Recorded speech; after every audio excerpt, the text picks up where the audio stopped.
Hello and welcome to my channel. Thank you for joining me today. In today's video we're going to be doing a snow scene with a skier and a couple of gondolas. Now when you're working from reference photographs, it's nice now and again to use more than one photograph, because you'll often find that there's something that you really like about a photograph and some things that you don't like, and it's good to make our own compositions and our own pictures and not rely on just copying photographs as they are. So the first photograph with the two gondolas I liked because I wanted the shape of the gondolas and those going overhead, and they were nice bright red as well, which really makes them stand out against the sky there. But I wasn't too keen on the picture of the skier because we can't see his skis and he's a little bit further away and you can't see much of the detail on him. So I chose another photograph of a skier and I combined the two pictures, actually putting a slope in the opposite direction and inventing where some of the trees and things were.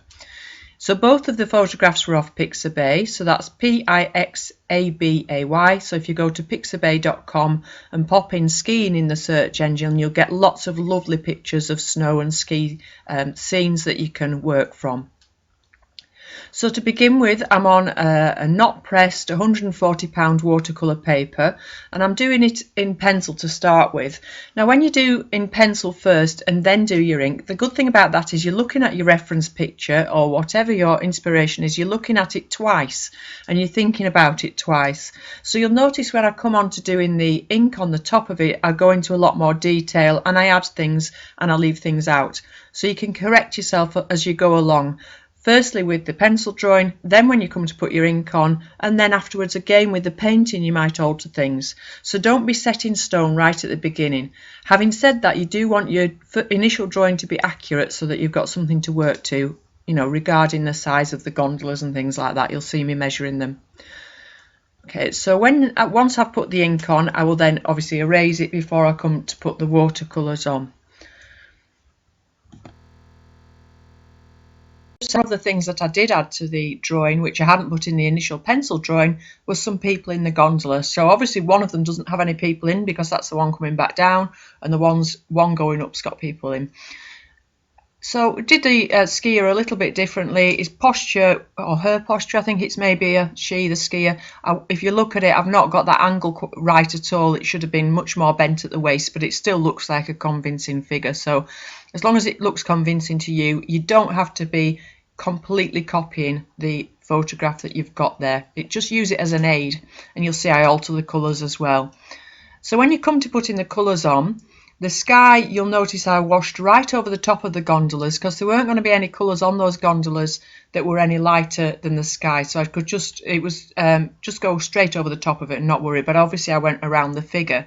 If you'd have wanted to have some highlights or a bit of sunshine on the gondolas themselves, you could have preserved that with some masking fluid or some wax had you wanted that.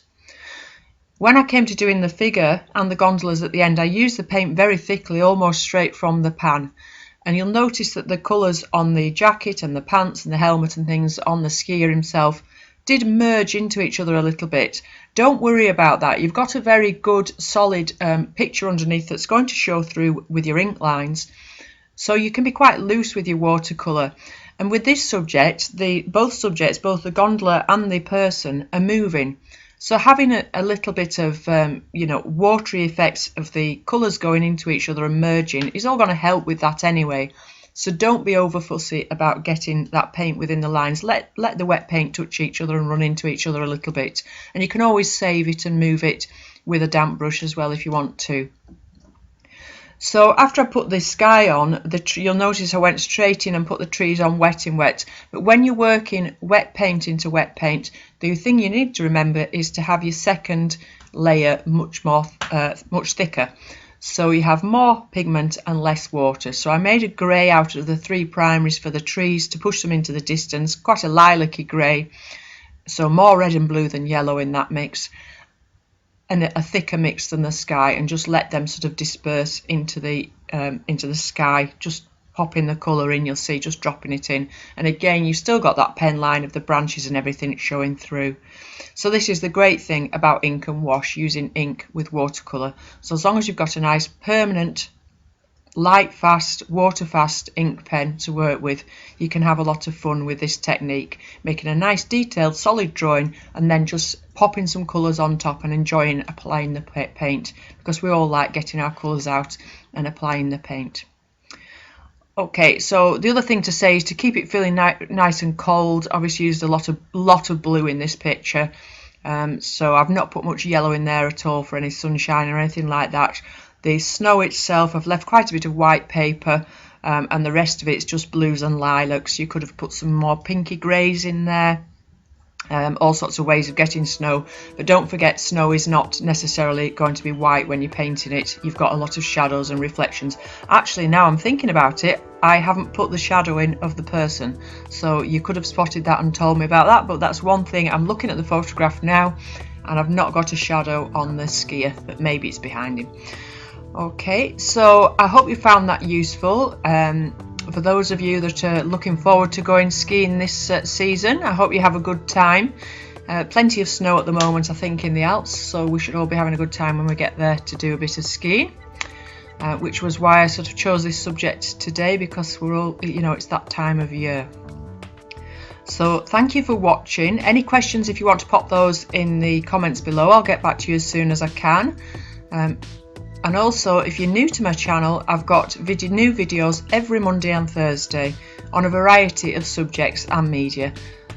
And if you'd like to subscribe, please do so. And of course, there's the bell button as well. So if you press the bell button, you'll get notified when my new videos are out. But like I say, they're always every Monday and Thursday.